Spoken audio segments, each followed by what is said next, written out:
to the Station of the Cross, proclaiming the fullness of truth with clarity and charity. Heard around the world on your Android and Apple mobile devices.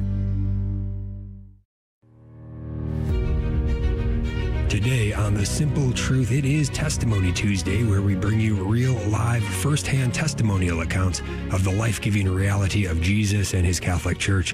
We consecrate everything to the Sacred Heart of Jesus through the Immaculate Heart of Mary and the pure, strong heart of Saint Joseph. Our guest today is John Mark Miravalle. He is a Catholic husband and father and professor of systematic and moral theology at Mount St. Mary's Seminary in Maryland. He's also an author of several books, including Beauty, What It Is and Why It Matters. And you can find that at sophiainstitute.com. Some other books as well. We'll get into his good work as we go today. But this is also something of a two-part special. We're going to have John Mark share some of his testimony here today, some of his story. And then next week, he's going to be back with us again, God willing, to dive deeper into that book on beauty. I found that a couple months ago and was just blown away by it. So looking forward to diving deep on that and sharing that with you as well next week. But John Mark Miravalle, welcome to The Simple Truth. Thank you for being with us today. How are you? I'm great. Thanks so much for having me, Jim. Awesome. Yeah, thanks for being here with us. And we always begin at the beginning. So let's start with childhood. What was your early life like, your family, the culture that you grew up in?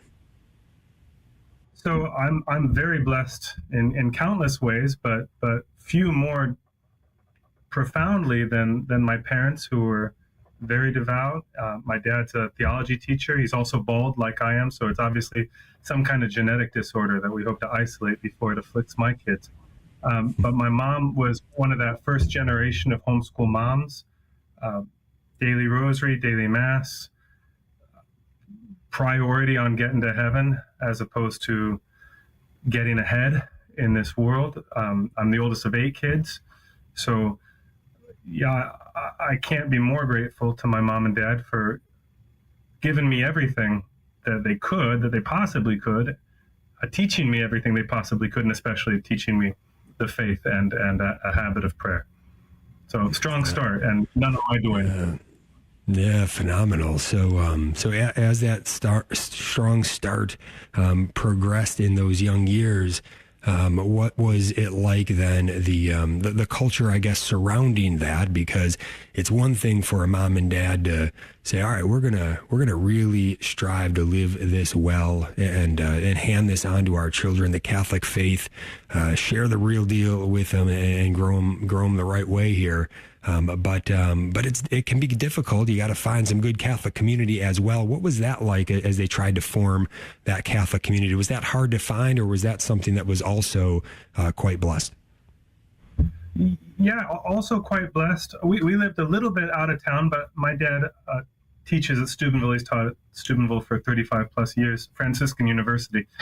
And one of the great things when I was growing up is not only did you have a pretty vibrant homeschool community, even in that first generation, but because of that, you also had a lot of the dads pitching in to teach classes for the group of kids. So for instance, I had Dr. Regis Martin, who taught us literature. My dad was the basketball coach. We had another professor who taught us Euclid. So it was really a wonderful community effort in not just normalizing the faith, but also giving us the best of what all of our parents had to offer. Wow. Yeah, that's about as good as it gets. And yeah, for those that are familiar, Dr. Mark Miravalle, he's a blessing for sure for those that know him and his good work as well. So that's John Mark's dad. And so, yeah, Dr. Martin there and others teaching you guys the truth. Not just on a theological level, but also philosophy. It sounds like across the board, a really strong formation. What was it like with your peers?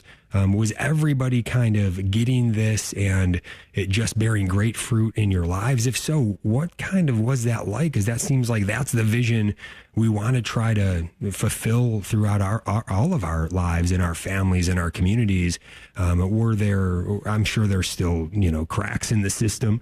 There's still temptations. There's still concupiscence and all of this. Anything you want to share, I guess, about struggles or difficulties or just maybe even the fruitfulness that you encountered as you continued to grow? That's a great question. That's a heavy question.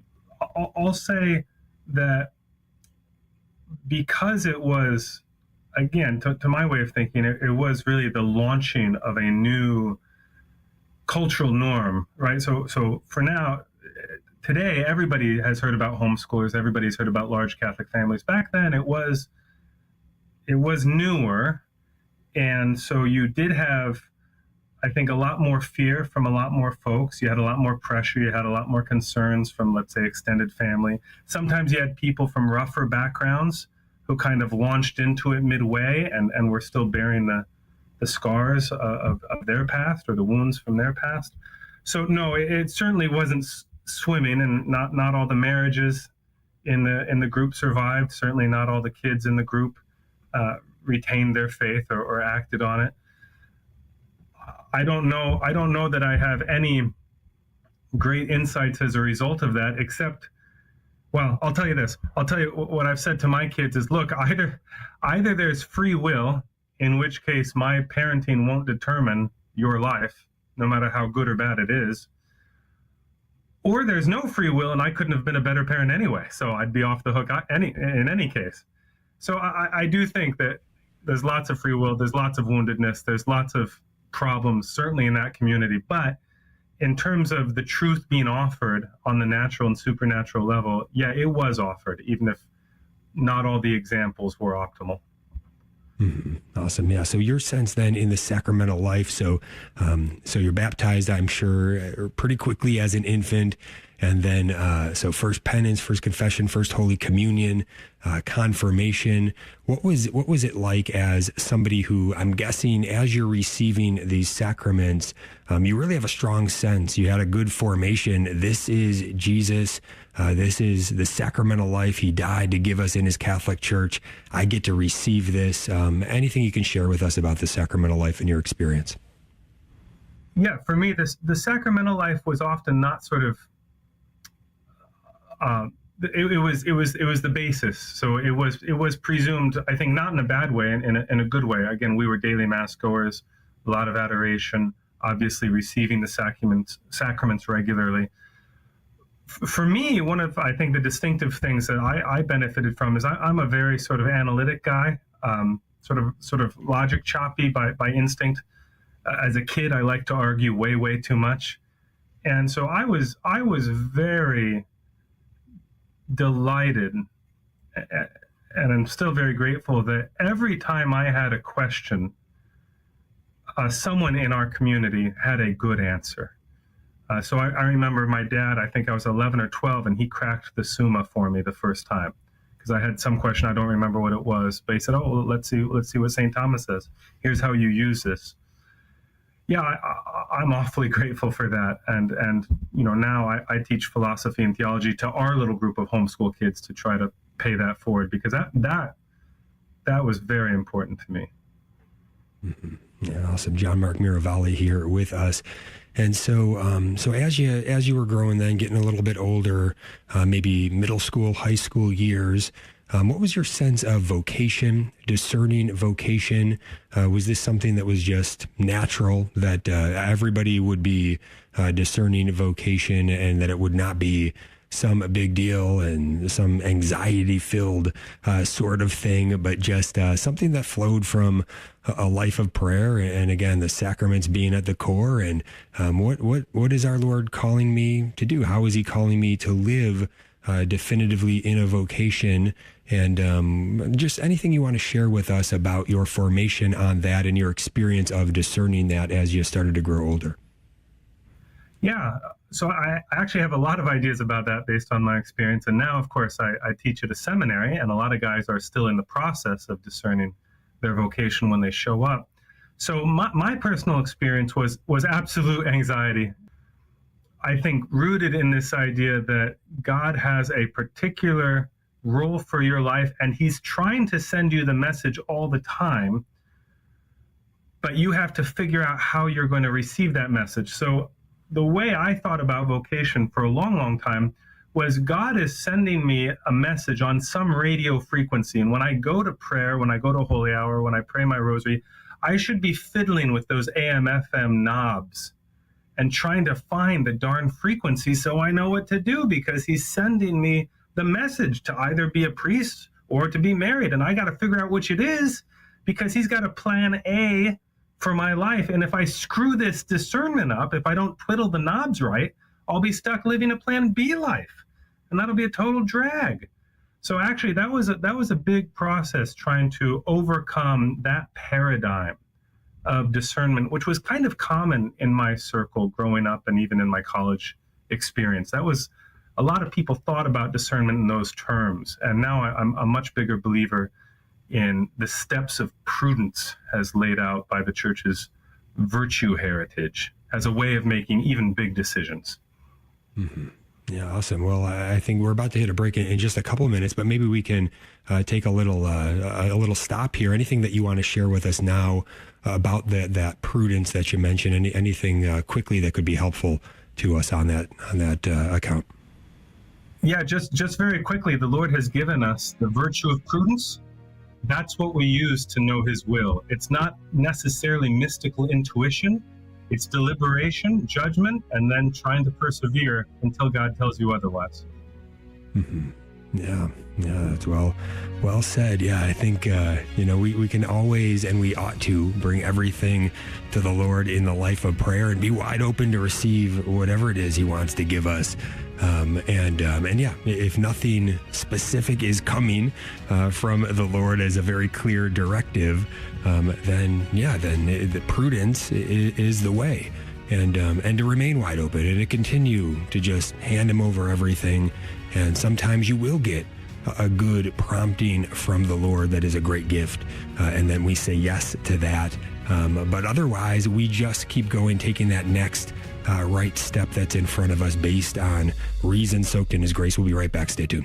The Catholic Current, bringing Christ to the world and the world to Christ. I have no clue what my future looks like. I know who my future is, and it lies in the hands of Christ. I'm not worried about where I'm going to live, what I'm going to do. My life, I want it to be his, and there's such a freedom in that. I never, ever thought that I would find freedom in a laid-down, surrendered life to Christ. The Catholic Current, 5 p.m. Eastern, from the Station of the Cross and on the iCatholic Radio mobile app. Can we be happy without God? Atheists say yes, we Christians say yes, but only to a certain extent. What's our reason? There are some natural human desires that can be satisfied without living for God. The desire for sensory pleasure, success, and loving relationships. There are certain desires, however, that can't be satisfied without God. For example, we don't just desire some love, we desire infinite love, love without limit. This is manifest when we get frustrated with imperfect manifestations of it. The same is true for knowledge, justice, and beauty. Since God alone is infinite in these perfections, only He can satisfy our desires for them. Therefore, to borrow from St. Augustine, without God, our hearts would be forever restless. And my friends, a restless heart is an unhappy heart. I'm Carlo Broussard with a ready reason for Catholic Answers, Catholic.com. At the Station of the Cross, we understand that life circumstances can affect your giving options, whether by moving or by switching banks and credit card numbers. Please let us know if recent changes have been made to your payment information so that we can better serve you as you continue to bless us with your financial support. Update your information today at thestationofthecross.com or by calling 1-877-888-6279, extension 104. Welcome back to The Simple Truth. Jim Havens here with our guest today, John Mark Miravalle, on this Testimony Tuesday. He's a professor of systematic and moral theology at Mount St. Mary's Seminary in Maryland. Also the author of several books, including Beauty, What It Is and Why It Matters. You can get this at sophiainstitute.com. As well as How to Feel Good and How Not to, the ethics of using marijuana, alcohol, antidepressants, and other mood-altering drugs. as well as Thinking Clearly, Catholic Philosophy for a Culture in Chaos. Sounds like some great titles there. We're going to get to John Mark's good work in just a little bit. But we left off, so high school years, moving into then figuring out, I guess, the college years. And so you grow up in the Steubenville area. Was it pretty much a no-brainer, a foregone conclusion, go to Franciscan University where your dad's a professor, go there for college, for undergrad, or was there any other choices on the table? Anything you want to share there? No, I was pretty itching to get out of the house, and so I started taking classes pretty early. So I was lucky even Steubenville accepted me on campus as young as I was. So the goal was just to get me somewhere and get me there quick. Not that I was getting into trouble, but I was a handful at home, just a big personality. And so Steubenville was sort of a no-brainer, just in terms of it was free tuition with my dad teaching there, and it was close, and I could move quickly. Great. Well, hey, a great blessing. And so you were a little bit younger than normal heading to Franciscan then? Yeah. So I started taking the community college classes at 13, and then I moved on campus at 16, and then I graduated at 18. So I was able to lock that down pretty quick. Wow, that's very cool. And so then did you stay there for graduate studies, or did you go somewhere else? No, as I said, I wasn't really sure whether to become a priest or live the lay vocation. So I was interested in theology, so I went to Rome, which is cheap, and you can take a lot of classes. At least back then you could. So I went with a couple of friends from Steubenville, and I went to the Angelicum in Rome for a semester, and I went to Regina Apostolorum for a semester. And then when I was 19, moved back to DC to start taking classes at the Dominican House of Studies. And I was there for, I think, 3 years, finishing the coursework for my doctorate. Okay, wow. So this kind of blows me away because, it's funny what you remember now. It would have been about 20 years ago when I was at Franciscan University from 2003 to 2006, I believe it was. Yeah, 2003 to 2006. And I was there for graduate studies. I remember coming across you in passing a few times, and I remember a lot of hair, by the way. And also, I would never have thought that you would have been that young at the time. So you're telling me you would have been probably 17, 18 years old at that time. Yeah, if it was during my undergrad, I could have been visiting. I don't remember when we crossed paths exactly, but if I was just visiting, it might have been later. But while I was in school there, then I was 18 or younger. All right, very cool. Yeah, so share with us then, during all of that time, anything you want to share, I guess, about the faith growing in your sense of it, your relationship with Christ, and your sense of being a man of Christ. Anything that jumps out to you, any stories in terms of personal growth that you might want to share today? Sure.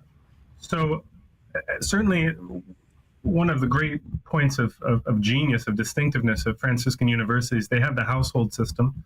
So being able to be accepted by a group of men, right? It almost operates like a frat, as you know, but a Christian Catholic frat with prayer times and sacramental commitments. And just that community was absolutely life-changing, to have all these older brother figures. Again, I'm the oldest in my family, so to really receive an opportunity to enter into community with these much more mature men who were willing to put up with me and to help form me, that was a game changer, no doubt about it. And then one thing that was important to my faith life was in Rome. You know, like I said, I was always kind of a little bit of a logic choppy guy, always a little too prone to argue. And there was once when I was in a logic class, and the professor and I disagreed about a certain logical symbol. And he was very gracious, and he waited after class and talked to me for a while. And I had been so certain that he was mistaken. I don't remember ever being so certain intellectually of anything. Anyway, at the end of our discussion, he showed that I was colossally wrong. And I remember walking out of that building of the Angelicum and thinking, thank God that I have the church's guidance to rely on and not just the reliance on my own reason. Because if I had been following my sense of certainty, not simply in some logical symbolism, but in terms of how to live as a man, how to serve the Lord, how to prepare for death, wow, I could cause a lot of damage. So that was a big change because I was very dialectically minded, too intellectually prideful. I'm sure I still am, but that was a real fault. And I think that was a turning point, just being proven so colossally wrong and being grateful that God hadn't left me to my own devices in the ultimate things. Awesome. John Mark Miravalle here with us. And so, yeah, through all this time, then share with us a little bit about that discernment of a vocation and the prudence involved. And then ultimately, you do discern marriage with your wife. Anything you can share with us along that line? Yeah, so there's lots of great stories. One of them being the fact that my wife is an identical twin. And that got very confusing early on in all kinds of ways. But essentially, I had this idea, as I said, that with every other decision, you pray about it, you think about it, you make the best decision you can, and you go with it unless a door closes. But I had been told that vocation, priesthood, or marriage, that's different. That's a different caliber. It's a different category of decision making. That with that one, you don't rely on prudence. You don't go through those steps of deliberation, judgment, and execution.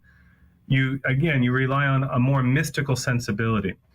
So I was very hesitant to commit. I did think I wanted to be married, but I was very hesitant to commit because I was really afraid that I would screw up my life and someone else's, perhaps, if I made the wrong call. So two things really helped. One is I realized that the church uses the word vocation for any decision, all the way from following Christ to the vocation of the present moment.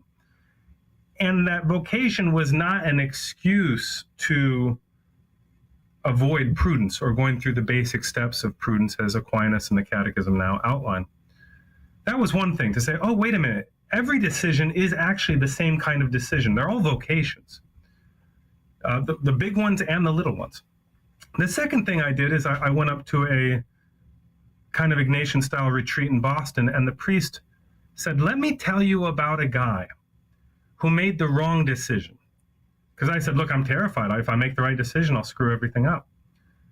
And he said, well, let me tell you about a guy. He was engaged to be married, and then he finds out his girlfriend's pregnant. So he prays about it. He thinks about it. He's a righteous guy. And he decides to break up with her quietly so she can marry this other guy. Well, that's St. Joseph. And he discerned wrong. And what does God say? Does God say, oh, Joseph, I had this great plan. You were going to have protodulia. You were going to be like the top male saint. But now you discerned wrongly, so I guess not for you. No, of course God doesn't do that. God lets him use his prudence as best he can. And then if God needs to amend the weakness in his prudence, he does. Man, that was what I needed.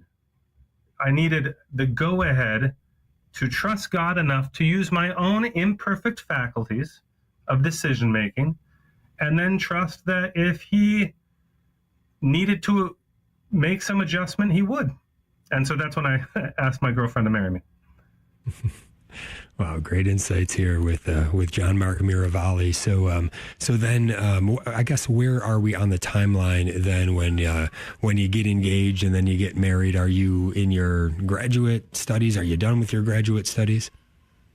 Yeah, so I was in D.C. I was young. I finished my coursework for the doctorate at 22. Now I need a job. I'm not yet engaged. I'm desperate to even find a high school job, and I can't find anything. Nobody's giving me any calls back. So a buddy of mine says, "Hey, I hear you need a job." I say, "Yes, I'm desperate. I'll take anything." He says, "Well, there's this thing in Kansas." I said, "Well, I'm not that desperate. I mean, gosh, I've never met anybody who's even been to Kansas." And my dad and my girlfriend at the time, now my wife, said, "Well, you just need a job. You just need to take whatever job you can get." So this is before I finished my doctorate, but I'm just writing the dissertation now, so I can kind of go anywhere. I take a job out with School of Faith in Kansas. It was based on the St. Lawrence Center at the University of Kansas, but now it's in the Archdiocese of Kansas City, Kansas. And I take that job, and while I'm at that job, I decide to definitively ask Jess to marry me.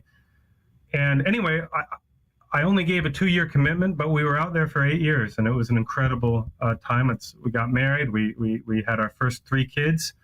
And I really learned a lot about how to be a Catholic man, how to pray, and how to teach during those 8 years. Wow, awesome! And so you do have your doctorate. So yeah, I've seen some of your bios in leading up to this. Didn't see the doctorate in there. Maybe you're pretty humble in your bios, but it would be then Dr. John Mark Miravalle, correct? Yeah, that's right. Yeah. All right, very good. We'll get that in there then. So Dr. John Mark Miravalle here with us. And so this time in Kansas, you mentioned that this would have been a time of some great fruitfulness in prayer and just developing as a man of God. Anything you want to share with us in there that might be helpful for all of us as we are striving to advance? Yeah, so what I tell every guy here when if anybody discerns out, if they decide they're not going to be a priest and they come to my office and they say, have any advice? I say, yeah, my first piece of advice, you got to find somebody holier than you are to hang out with regularly. So that's what I got in Kansas. I had these 2 wonderful coworkers, Mike Schurslicht and Troy Hinkle, still among my best friends. And they were each 10 years or more older than I was, but I was able to just sit around the table with them. We planned our lessons. We were teaching college students. We were teaching parishioners. We were teaching the faculties of Catholic schools. And as we were sitting around planning out where we would teach, what we would teach, one of them would just randomly say, how's your prayer life? What you been praying about? How are the kids? And so it was this incredible sense of a work community that was also a spiritual community. And I don't think many people have ever had that. So that was actually part of what gave me the courage to start my own family, was to be welcomed into their families and to their experience of fatherhood and Christian manhood. So I'm grateful. I'm eternally grateful, not just because they gave me my first job, but because they let me be part of their lives in that way. Yeah, outstanding. Yeah, so that theme of that great gift of virtuous brotherhood, you heard it when John Mark was at Franciscan in Steubenville with the household system and the fruitfulness there in that virtuous brotherhood. You hear it there as he's in Kansas for those years, and again, finding some good brothers in Christ that are living it, are striving to live it. And we need that. Now, we can't always make that happen. So if that's something that you're desiring and don't currently have, again, prudence, we can look around and we can be reasonable about this, put ourselves in situations to be around folks that we'd want to be around, right? But also to, bring that to prayer and say, God, help me with this. Lead me in the right direction. Show me some good brothers that I can have in you. We're going to be right back. Stay tuned. The Station of the Cross Catholic Media Network presents Saints and Seasons. On June 25th, we celebrate the feast of St. William of Vercelli, abbot and confessor. William was born in the year of our Lord 1085 to a noble northern Italian family. At the age of 14, in a single tunic, a heavy chain, and bare feet, the pious youth undertook the famed pilgrimage of the Camino de Santiago. After returning to Italy, William spent some time as a hermit, but when he gained attention for working a miracle, he tried to leave on a pilgrimage to Jerusalem. God intervened and directed the saint to begin what became the monastery of Montevergine near Benevento. He founded several other monasteries and continued to work miracles. While William was plowing one day, a wolf appeared and killed his donkey. William immediately ordered the wolf to take the donkey's place, and the wolf tamely obeyed. When William traveled to advise King Roger the Great of Sicily, a courtesan attempted to seduce him. In response, the holy abbot spread burning coals on the ground and lay atop them, though he remained unharmed. Hearing of this miracle, King Roger had a monastery built near his palace so that William could stay close by. William died in Campania in the year of our Lord 1142. The Williamites, as his monks were known, eventually merged into a larger Benedictine order. Also honored on this day are Saint Sosipater, a disciple of St. Paul, Saint Prosper of Aquitaine, and many other martyrs, confessors, and holy virgins. For more about the saints and seasons of the Catholic Church, visit thestationofthecross.com/saints and seasons.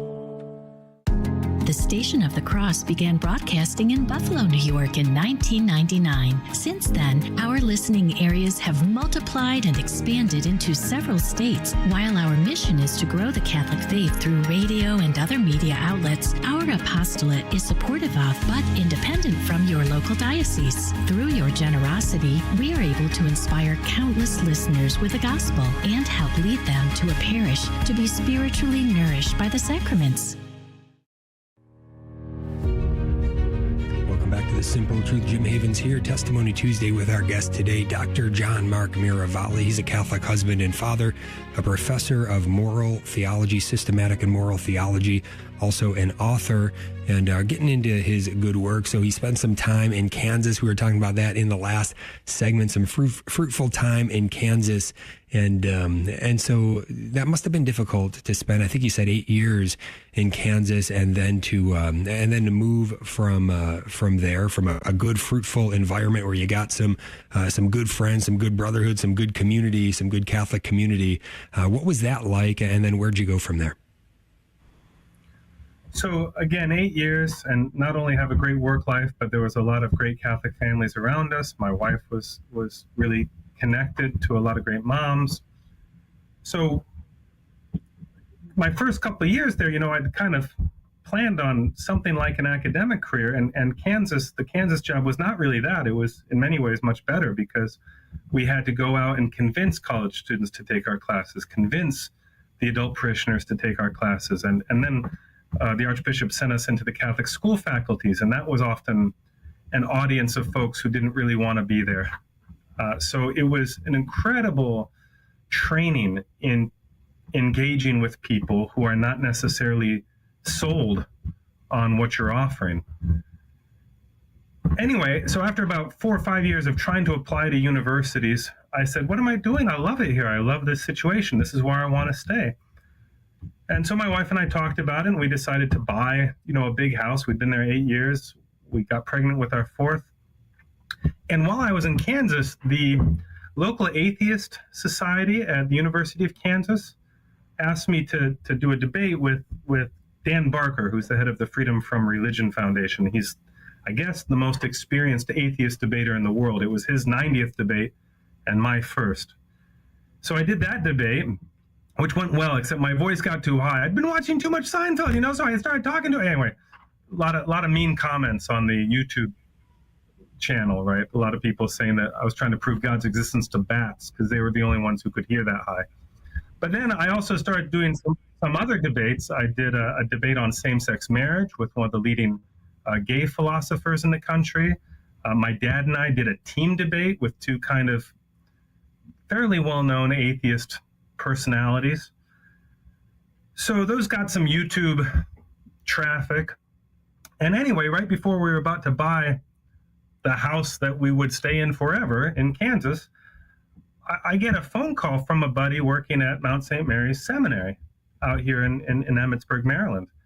And he said, hey, the rector saw your debates, and he wants to know if you'd be interested to come here and teach seminarians. So let me just say real quick, it is one of the, I do think it's the amazing thing in my life that I've never gotten a job I applied for. I've applied for dozens and dozens of jobs. I've never even gotten an interview. The only jobs I've gotten were jobs that somebody just threw at me. So it's really great because I've really done nothing. Like, I'm just born into a faithful family, got to go to school for free, and then God has shown me that every time I try to do something by my own effort, it fails. Just raw gift, and it's really almost painfully obvious that I've achieved virtually nothing. So when the rector called, he said, do you want to come out to the seminary? I said, no, not really. We're happy here. And I said, and I think it's important for me to teach not just Catholics, but ex-Catholics and non-Catholics and non-Christians and people who don't know if they want to be Catholic. And the rector was on the phone, and he said, well, priests need to know how to do that too. And so I said, all right, I'll come out for an interview. And I came out, and it was a beautiful place and just incredible spirit. I can talk about that later, but this seminary is just an unbelievable place. Anyway, the next morning I came to daily mass, and when you go in a beautiful chapel and you hear 160 guys singing and praying, and then watch them on their knees in silence after mass ends, I said, are you telling me my family could come to mass with you guys? And they said, yeah. And so then I called my wife. I said, this really might be the best thing for our family. Wow. Yeah, that's incredible. And maybe you could just share a little bit, because I think, as you mentioned, the nature of receiving the great gifts that God gives us, which look different. We all have different stories, but every single one of us has received, just unbelievable gifts from God. And we could start with just the gift of our very life, but then, yes, all of the graces poured out for us. If we have found our home in the Catholic faith, in the Catholic Church, what a gift! If we have come to understand our Lord Jesus and the gift of himself on the cross poured out for us in this fruit of the Holy Eucharist, what a gift! Our baptism, all the sacraments. So there is so much there. But just in terms of talking about the nature of receiving the gifts that you have received and that perspective that you have, it strikes me, though, that there is a great difficulty in receiving these gifts, especially the special difficulty of not taking them for granted, the special difficulty of not being spoiled, of understanding what we really have been given, especially when maybe we don't have that perspective to understand, I guess, the other side of what life would be like if we didn't have these gifts, to really appreciate them and then to really live them out of that appreciation. Is there anything that you can share about that and your perspective and just understanding your life and all of the gifts you've been given? Yeah, so again, in my case, it's pretty easy. I didn't choose my faith. I was born into it. I didn't choose my university. I didn't even choose my major. I didn't choose my Rome school. I mean, Dad was, and my mom, but they were all very like, you should do this. Okay. You should do this. Okay.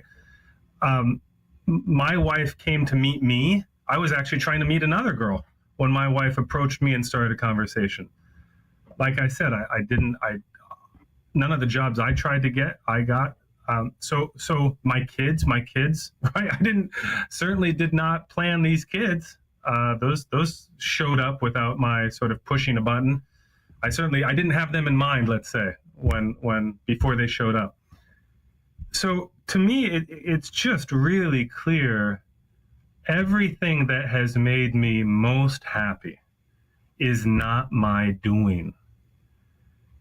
And so one of the big, when I teach a morals class, a fundamental morals class, it's a whole year.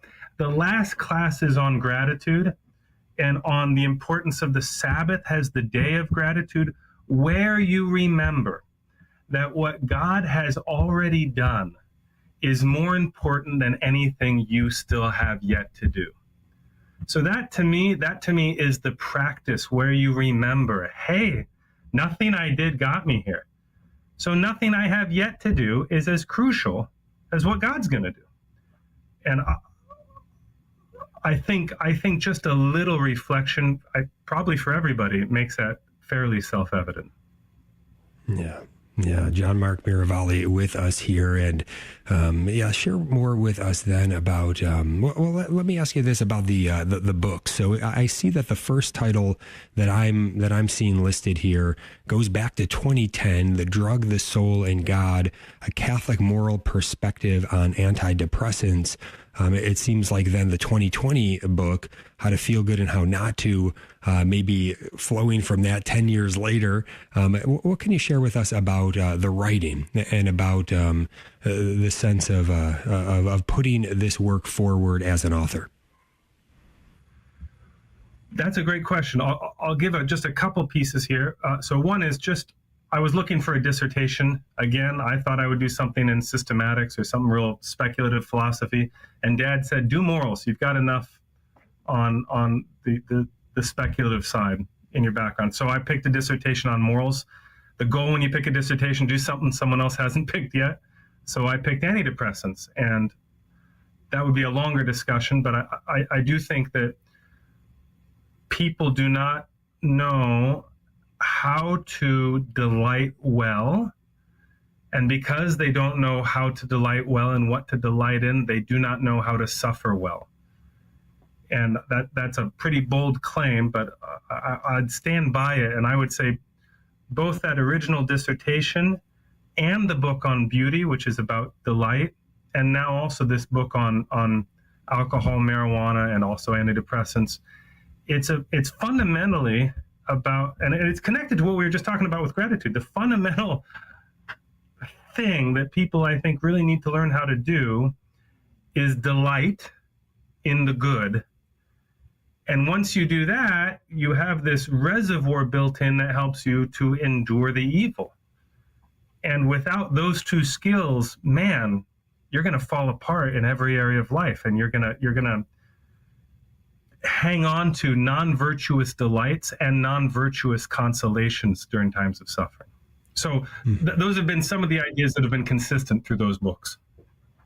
Yeah, outstanding. Yeah, I really, really like the way that you put things together in the book that I read, front to back, and really spent some time reflecting as I went, beauty, what it is and why it matters. And really like, your sense of the way that your mind works and the way that you put it on the page with such, precision, right order, but also, the clarity and just laying it out well, right? Just so that one can really understand what you're seeing and what you're putting forth, which in this book on beauty, I would just say seems right on target. And I think the part that there's so much that resonated in this, and we're going to dive deep into this book next week with Dr. John Mark Miravalle, but just one thing to kind of preview, and that is, that sense of the moral life being beautiful, right? And that you don't hear that talked about much, but that's really what it is. It is beautiful to live a moral life, and the moral life laid out for us is an invitation into beauty. Anything that you want to share about that quickly here before we talk a little bit more about your other work? Yeah, just again, delight. Our Lady is. I talk about this in the more recent book, but Our Lady is often rightly seen as the model of suffering, but she's also the model of delight. She's the one who rejoices in the Lord because he's done great things for her. And that, in a sense, that has to come first. If you don't know how to delight well, then you're not going to know how to suffer well. And beauty is one of the frameworks you can use to habitually delight in the good things that God has done. And actually, this exercise we're doing right now, the Lord has done great things for me. The only proper response is delightful amazement at how good the Lord has been. And only if that's like the baseline foundation will I be able to handle any of the tough stuff that comes my way. Yeah. Share with us, I guess, a little bit of the tough stuff, a little sense of, we're called to pick up the cross each day, as our Lord said, take up your cross each day, come follow me. And again, there's a sense of great beauty in that if we see it rightly. What about that in your work at Mount St. Mary's with the priest? We'll get into more of it after the break, but anything you can share with us just about, and even as a husband and a father in your vocation there, picking up that cross each day. What do you think about? What do you focus on? What's helpful to you? Yeah, for me, it's very clear. Again, we've kind of been over my story. It's been a very easy story. So I'm very clear that my greatest crosses are of my own making. I'm very clear that the invisible backpack, in my case, is just my vice. So, for instance, one of the things that's a little challenging is I'll go around giving talks at parishes or in the classroom, and I'll look like a really happy, virtuous guy. And because I can't really share my deepest vices, right? Because that wouldn't go well with the talk. That'd be disedifying. So trying to tell the kids and tell my wife and make sure my confessor knows hey, I am a bit of a professional hypocrite, and I need at least somebody to recognize that, because it is hard to present the full truth and goodness of the faith, and to know during every talk and every lecture that you're not living up to it, and to know that your kids know that, and that your wife knows that, and that your God knows that, is something that you just have to shoulder, and you have to just keep going with. Yeah, what is the line? I think the preacher preaches to himself first, right? I think we could say that about a good teacher too. We're teaching ourselves as well. We're striving to live it ourselves. We're going to be right back. Stay tuned. This is Life News Radio. I'm Jim Anderson. Conscience rights is a serious issue, not a game, but analysis of last week's Supreme Court ruling shows how federal attorneys may have made conscience rights part of their strategy. The Supreme Court was the first federal court in this Hippocratic Physicians versus FDA case to deny standing to these physicians. When it may have appeared the FDA could lose the case on merit, the Fed attorneys changed and dropped the denial of doctors' conscience rights. The bad news is the Supreme Court had no option but to deny standing to physicians. The good news is the Supreme Court was clear last week that doctors have standing on conscience rights with abortion. Another case, possibly headed to the High Court and brought by 3 states, is still in lower courts over this same issue. This is Life News Radio. Isn't life an awesome gift? Married couples have the power, the right, the calling to co-create an eternal life with God that will last forever. God has also designed us so that we can plan, can order our families effectively, naturally, and without the artificial means of chemicals or barriers. Register for classes in NFP, Natural Family Planning, near you, online at ccli.org or call 800-745-8252. In other stories, pro-life leaders in Maryland are seeking a murder investigation into the deaths of 2 infants. They say foul play may have involved coercion of the mother or be related to sex trafficking. With a court allowing resumption of abortion in Wisconsin, last Saturday's March for Life in Madison criticized that ruling. It essentially rewrote an old abortion law to apply only to feticide outside of medical elective abortions. For pro-life headlines delivered to your email address daily, sign up at lifenews.com. This has been Life News Radio. Welcome back to The Simple Truth. Jim Havens here with Dr. John Mark Miravalle. And remember, he's going to be back with us again next week to dive deep into his book on beauty, what it is and why it matters. You can get it at sophiainstitute.com. That's sophiainstitute.com. And here, just final segment here, we're wrapping up on Testimony Tuesday. He's sharing some of his story with us. There's a lot more that I could ask and would love to ask about the good work that you're doing, John Mark. But at the same time, I just have a sense to let you have the floor. Anything that you want to share with us today, anything that you want to make sure to get across before we wrap up today, feel free. Well, thank you so much. And first of all, I'd like to get across how grateful I am for your generosity and your graciousness and in all your words during this last hour. I don't know much to add except that I'm very grateful to be unworthily serving now the future priests of the church. And I do love telling people, because this is my job now at Mount St. Mary's, that the cavalry's coming. We have such good priests working here. We have such virtuous young men preparing to be priests. And to see their energy, their orthodoxy, and their normalcy, just their basic human nature being generally very balanced and ordered, non-confrontational, non-anxious, non-politicized. It's just a breath of fresh air. So that's one part of my story, just because it's something I see that a lot of people don't get to see. Certainly not a lot of lay people get to see from the inside. And it's really been super edifying and super encouraging. So for everybody who's worried, the hierarchy, the clergy, blah, blah, blah. Yeah, actually, there's a lot of good things going on in the hierarchy and the clergy, especially coming down the pike. Thanks be to God. All right, and so I guess one thing I would love for you to speak to is I don't know, is your doctorate in philosophy? No, so I got a license in systematics and a doctorate in morals, but then I've also written a couple books now on philosophy, and I actually teach philosophy as well as moral and systematic theology here at the seminary. In fact, I'm sort of the coordinator of the philosophy program for the men here at the seminary. Again, with all those debates and stuff, I wound up doing a fair bit of philosophy along the way, so I've been able to develop that a little bit. Okay, yeah. My sense when I was reading the book Beauty that you wrote was certainly there's a lot in there theologically, but mostly the philosophy was really coming out, which I was really appreciating.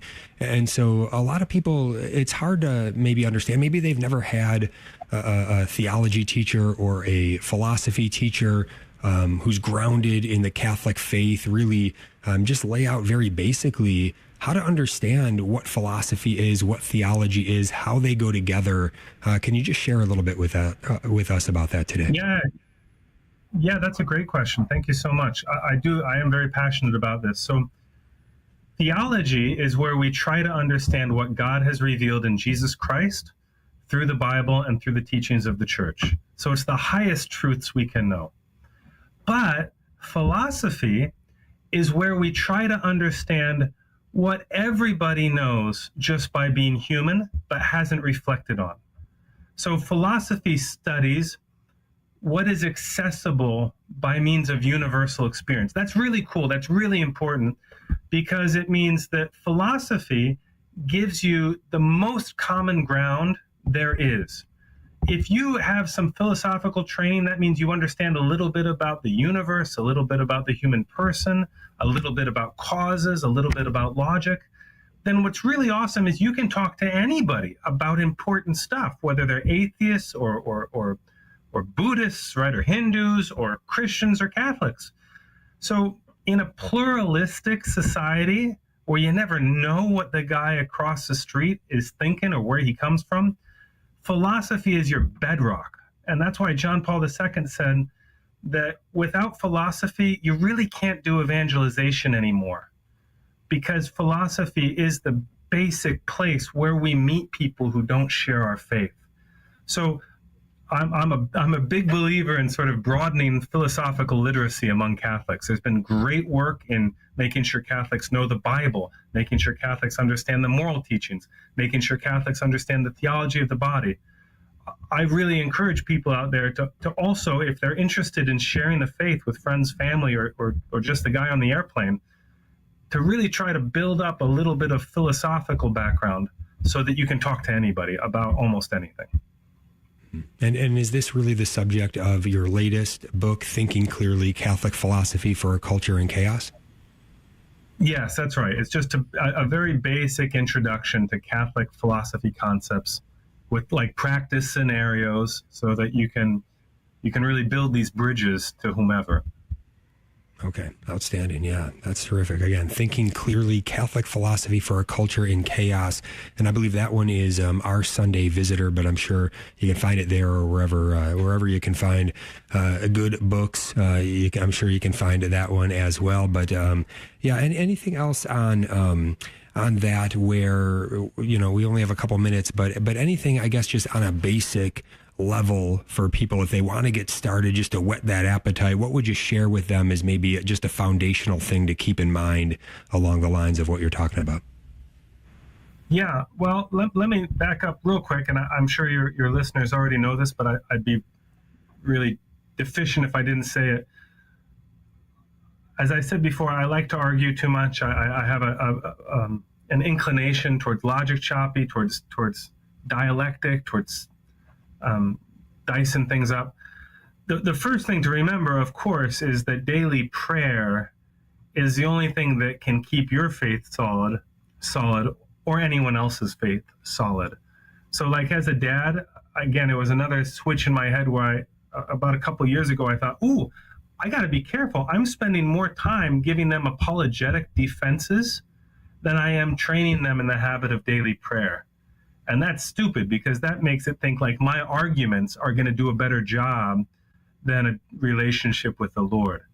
So step one is to remember, if you're learning the arguments, if you're learning the ideas, the concepts, but you're not praying, then you're really putting the cart before the horse.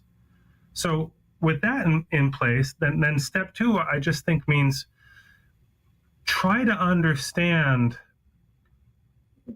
the bedrock where you and a non-believer can agree. And that's getting, with stuff like the multiverse and transgenderism, the denial of causation, and all kinds of skeptical theories out there. That's getting hard, and it's getting harder, but it's still possible, because the only way you can lead someone to the truth is if you find some portion of the truth that the other person accepts already, and you can go from there. Pope Francis talks a lot about accompaniment, and that's actually true. You got to start out where people are, and you got to do that intellectually too. And again, philosophy is the best way to do that. Say, what does this other person, this person who believes in all these crazy ideas, what can we agree on? And let's begin with that and see where it takes us. Mm-hmm. All right, I have time to slip in one more lightning round type question. Who's your favorite philosopher and why? Well, certainly Thomas Aquinas is the official sort of philosopher of the church. So if you got to find out what he thought about something before you think about it. But then I got to say, I do love, and it's all through the Beauty book, I do think G.K. Chesterton is the greatest non-organized philosopher out there. And he's a philosopher who doesn't just illuminate reality, but he makes you happy about it. So anything that anybody can read by him, fiction or nonfiction, boy, do I recommend that. Wow, outstanding. Well, thank you so much for being with us today, and we're looking forward to having you back next week to talk about your book, Beauty, what it is and why it matters. Dr. John Mark Miravalle. And want to again invite people to get this book. Maybe you can start reading it a little bit before next week. You can go to sophiainstitute.com. That's sophiainstitute.com. And we're going to dive deep into this book and have a good time doing it. I think you're going to find it very, not only informative and helpful, but just very refreshing as well. Something that's going to refresh your soul, your mind, and I think it'll be